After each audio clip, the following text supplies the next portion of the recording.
Canto 2. Shraddhavan. All she remembered on this day of fate.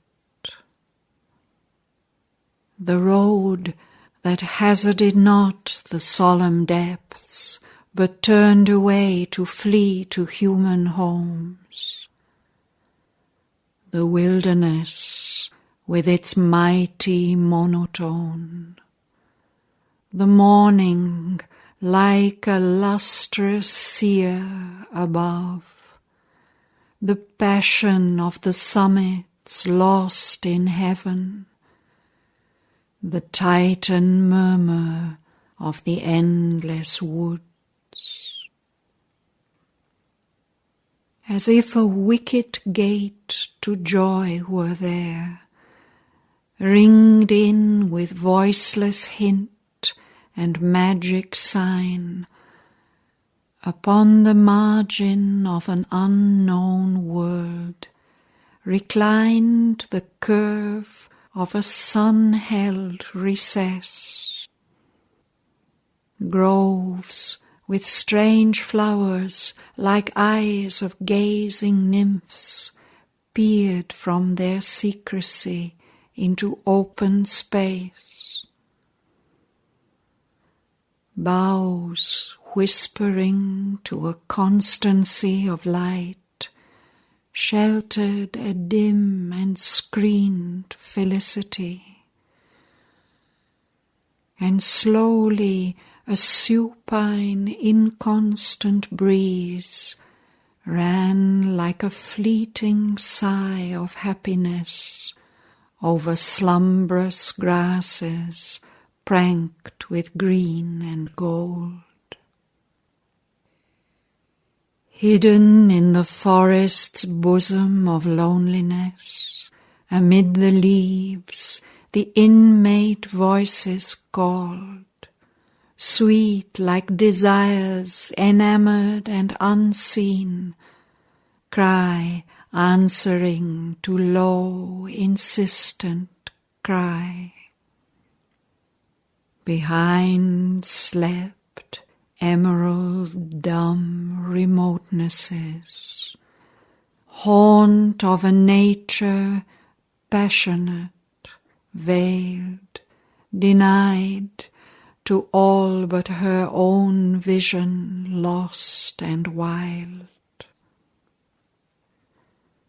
Earth in this beautiful refuge, free from cares, murmured to the soul a song of strength and peace. Only one sign was there of a human tread. A single path shot thin and arrow-like into this bosom of vast and secret life, pierced its enormous dream of solitude. Here first she met on the uncertain earth the one for whom her heart had come so far. As might a soul on nature's background limned stand out for a moment in a house of dream, created by the ardent breath of life, so he appeared against the forest verge, inset twixt green relief and golden ray. As if a weapon of the living light, erect and lofty like a spear of God, his figure led the splendor of the morn. Noble and clear as the broad, peaceful heavens, a tablet of young wisdom was his brow. Freedom's imperious beauty curved his limbs. The joy of life was on his open face. His look was a wide daybreak of the gods. His head was a youthful rishi's, touched with light. His body was a lover's and a king's. In the magnificent dawning of his force, built like a moving statue of delight, he illumined the border of the forest page. Out of the ignorant, eager toil of the years, abandoning man's loud drama, he had come, led by the wisdom of an adverse fate, to meet the ancient mother in her groves. In her divine communion he had grown a foster child of beauty and solitude, heir to the centuries of the lonely wise, a brother of the sunshine and the sky, a wanderer communing with depth and marge, a Veda knower of the unwritten book, perusing the mystic scripture of her forms, he had caught her hierophant significances, her sphered immense imaginations learned, taught by sublimities of stream and wood, and voices of the sun and star and flame, and chant of the magic singers on the boughs, and the dumb teaching of four-footed things, helping with confident steps her slow great hands. He leaned to her influence like a flower to rain, and like the flower and tree and natural growth, widened with the touches of her shaping hours. The mastery free natures have was his, and their ascent to joy and spacious calm. One with the single spirit inhabiting all, he laid experience at the Godhead's feet. His mind was open to her infinite mind. His acts were rhythmic with her primal force.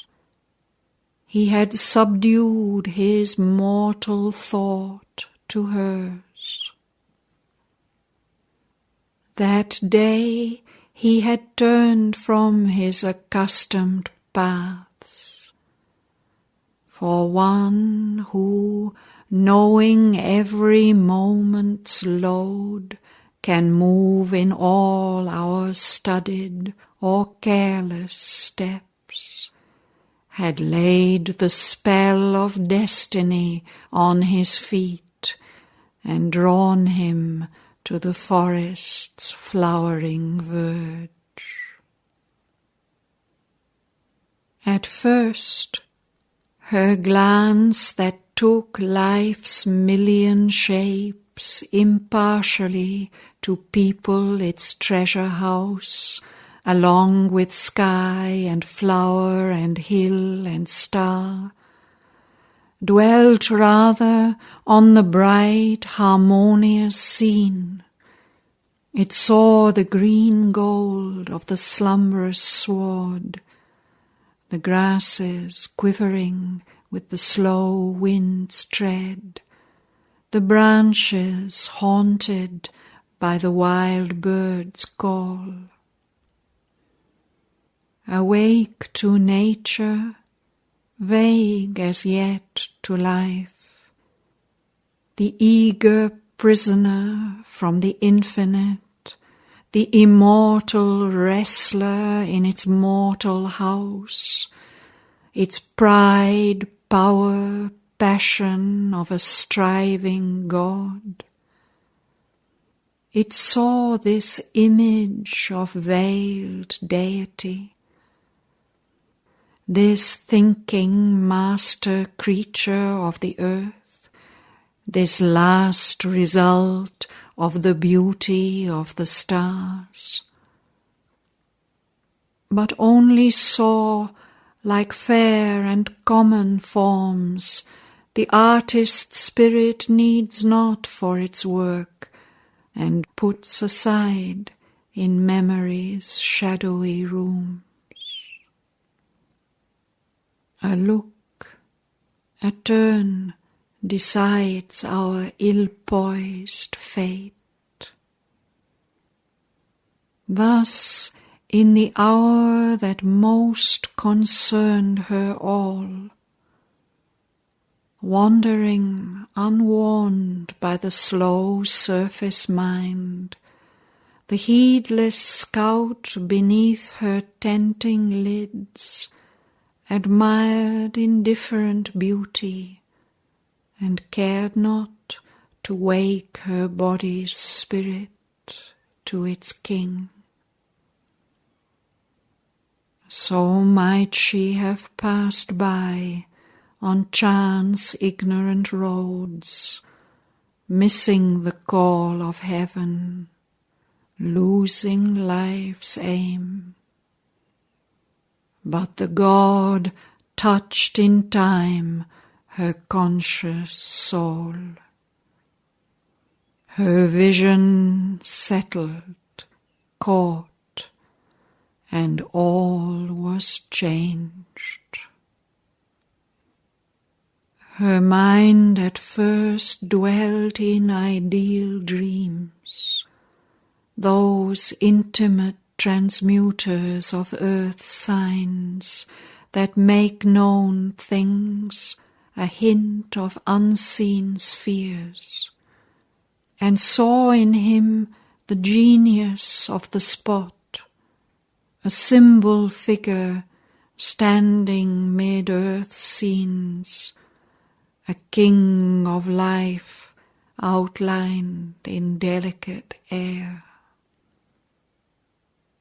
Yet this was but a moment's reverie, for suddenly her heart looked out at him.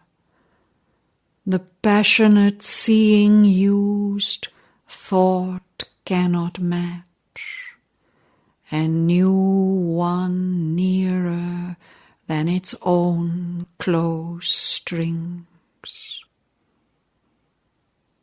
All in a moment was surprised and seized, all in inconscient ecstasy lain wrapped, or under imagination's coloured lids, held up in a large mirror air of dream, broke forth in flame to recreate the world, and in that flame to new things she was born.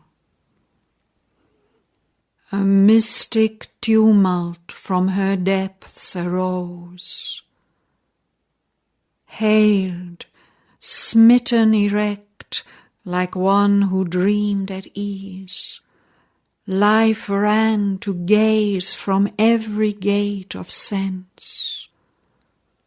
Thoughts indistinct and glad in moon-mist heavens, feelings as when a universe takes birth, swept through the turmoil of her bosom's space, invaded by a swarm of golden gods. Arising to a hymn of wonders priests, her soul flung wide its doors to this new sun. An alchemy worked, the transmutation came. The missioned face had wrought the master's spell. In the nameless light of two approaching eyes, a swift and fated turning of her days appeared and stretched to a gleam of unknown worlds. Then, trembling with the mystic shock, her heart moved in her breast and cried out like a bird who hears his mate upon a neighboring bough. Hooves trampling fast, wheels largely stumbling, ceased. The chariot stood like an arrested wind. And Satyavan looked out from his soul's doors and felt the enchantment of her liquid voice fill his youth's purple ambience, and endured the haunting miracle of a perfect face. Mastered by the honey of a strange flower mouth, drawn to soul spaces opening round a brow, he turned to the vision like a sea to the moon, and suffered a dream of beauty and of change, discovered the aureole round a mortal's head, adored a new divinity in things. His self-bound nature foundered as in fire. His life was taken into another's life. The splendid, lonely idols of his brain fell prostrate from their bright sufficiencies, as at the touch of a new infinite, to worship a Godhead greater than their own. An unknown, imperious force drew him to her. Marveling he came across the golden sward. Gaze met close gaze and clung in sight's embrace. A visage was there, noble and great and calm, as if encircled by a halo of thought, a span, an arch of meditating light, as though some secret nimbus half was seen. Her inner vision still remembering knew a forehead that wore the crown of all her past, 2 eyes, her constant and eternal stars. Comrade and sovereign eyes that claimed her soul, lids known through many lives, large frames of love.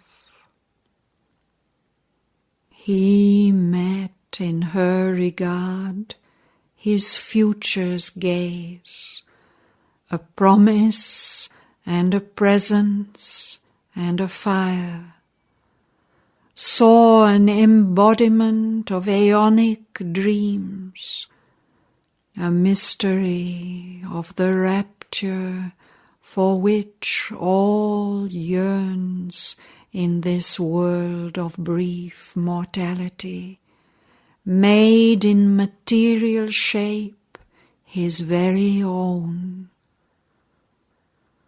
This golden figure given to his grasp, hid in its breast the key of all his aims, a spell to bring the immortal's bliss on earth, to mate with heaven's truth our mortal thought, to lift earth hearts nearer the Eternal's Son.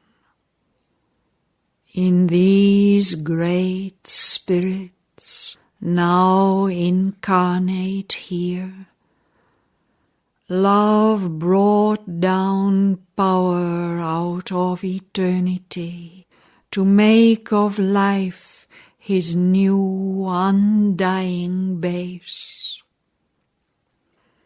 His passion surged away from fathomless deeps. It leaped to earth from far forgotten heights, but kept its nature of infinity. On the dumb bosom of this oblivious globe, although as unknown beings we seem to meet, our lives are not aliens, nor as strangers join, moved to each other by a causeless force.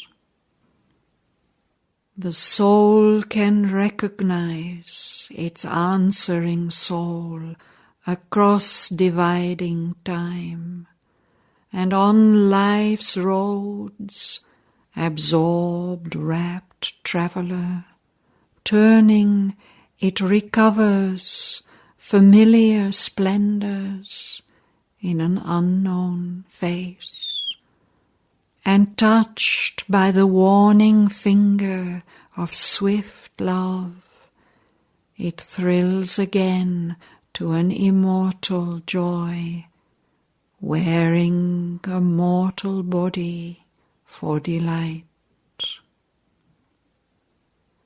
There is a power within that knows beyond our knowings. We are greater than our thoughts, and sometimes earth unveils that vision here. To live, to love, are signs of infinite things. Love is a glory from eternity's spheres. Abased, disfigured, mocked by baser mights that steal his name and shape and ecstasy, he is still the Godhead by which all can change. A mystery wakes in our inconscient stuff. A bliss is born that can remake our life. Love dwells in us, like an unopened flower, awaiting a rapid moment of the soul. Or he roams in his charmed sleep mid thoughts and things. The child God is at play. He seeks himself in many hearts and minds and living forms. He lingers for a sign that he can know, and when it comes, wakes blindly to a voice, a look, a touch, the meaning of a face. His instrument, the dim corporeal mind, of celestial insight now forgetful grown, he seizes on some sign of outward charm to guide him mid the throng of nature's hints, reads heavenly truths into earth's semblances, desires the image for the Godhead's sake, divines the immortalities of form, and takes the body for the sculptured soul. Love's adoration, like a mystic seer, through vision looks at the invisible. In earth's alphabet finds a godlike sense. But the mind only thinks, behold the one for whom my life has waited long unfilled. Behold the sudden sovereign of my days. Heart feels for heart, limb cries for answering limb. All strives to enforce the unity all is. Too far from the divine, love seeks his truth, and life is blind, and the instruments deceive, and powers are there that labor to debase. Still can the vision come, the joy arrive. Rare is the cup fit for love's nectar wine, as rare the vessel that can hold God's birth. A soul made ready through 1,000 years is the living mould of a supreme descent. These knew each other, though in forms thus strange. Although to sight unknown, though life and mind had altered to hold a new significance, these bodies summed the drift of numberless births, and the spirit to the spirit was the same. Amazed by a joy for which they had waited long, the lovers met upon their different paths. Travellers across the limitless plains of time, together drawn from fate-led journeyings in the self-closed solitude of their human past, to a swift, rapturous dream of future joy and the unexpected present of these eyes. By the revealing greatness of a look, form-smitten, the spirit's memory woke in sense. The mist was torn that lay between two lives. Her heart unveiled, and his to find her turned.